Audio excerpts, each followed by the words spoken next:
జై శ్రీరామకృష్ణ. శ్రీరామకృష్ణుల ఆచరణాత్మక సందేశము. భగవంతుడికై పరితపించేవారు ఆయనను తప్పక కనుగొంటారు. దీనిలోనే సత్యాన్ని స్వయంగా మీ జీవితాలలో పరీక్షించుకోండి. నీవు తీవ్ర పరితాపంతో భగవంతునికై ప్రార్థిస్తే తప్పక 3 రోజుల్లో భగవద్ అనుగ్రహాన్ని పొందగలవు. భగవంతునికై ఎవరి పరితాపము తీవ్రమై ఉంటుందో, ఏకాగ్రత గాఢమై నిలుస్తుందో, ఎవరి మనస్సు నిశ్చలమై నిర్మలంగా ఉంటుందో వారు తప్పక భగవంతుణ్ణి పొందగలరు. కపటత్వాన్ని అవలంబించవద్దు. ఆచరణలో పెట్టలేని దానిని ఇతరులకు బోధించవద్దు. నిర్మల హృదయంతో సాధనలను అనుష్ఠిస్తూ ఉంటే తప్పక విజయాన్ని పొందగలరు. విశ్వాసంతో నిజాయితీగా ప్రార్థిస్తే ఆ ప్రార్థన తప్పక ఫలిస్తుంది. బావిగట్టున నడుస్తున్న అప్రమత్తతతో మెలిగేవాడు బావిలో జారిపడడు. అదేవిధంగా సదా జాగరూకతతో మనస్సును కావలి కాసేవాడు మాయాజాలంలో బంధింపబడడు. ప్రపంచమనే బావిలో పడిపోను లేరు. నీ మనస్సును ఏకాగ్రపరిచే సులభమైన ఉపాయం ఏమిటంటే, దీపం వెలుగులోనే నీలికాంతిపై మనస్సును నిలిపి ఉంచడము. ఆ నీలిరంగు కారణము శరీరానికి సంకేతము. దానికి దృష్టిని ఏకాగ్రం చేస్తే మనస్సు నిశ్చలమవుతుంది. ఇంటి యజమాని అప్రమత్తంగా ఉన్నప్పుడు ఆ ఇంటిలోనికి దొంగ జొరబడలేడు.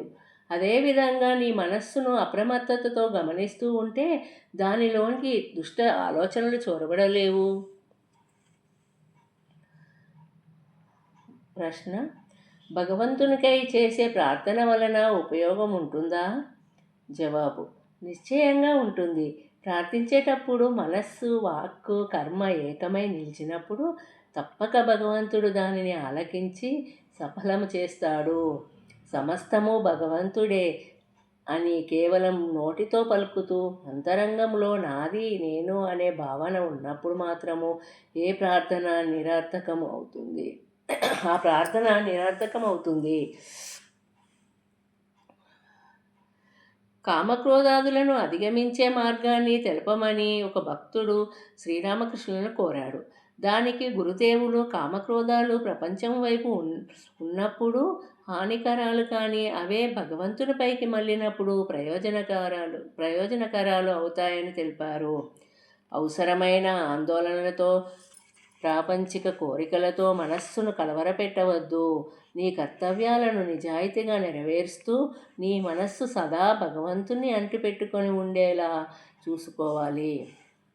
నీ మాటలకు చేతలకు మధ్య సమన్వయం ఉండేలా చూసుకోవాలి. వాక్కు సంకల్పం ఏకమై ఉండాలి.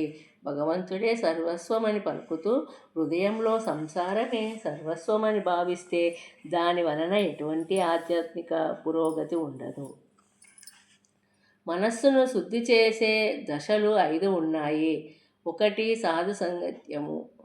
సాధు సాంగత్యము, పుణ్యపురుషులతో మెలగటము.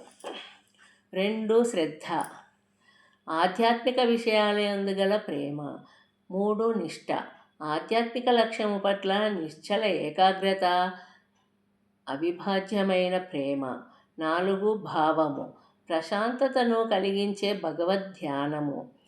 5. మహాభావము, సకల ఆధ్యాత్మిక భావాల సంగమ తన్మయత్వము. గురుదేవులు చెప్పిన నీతి కథలు, ఉపమానాలు. ముందుకు సాగిపో. జై శ్రీరామకృష్ణ.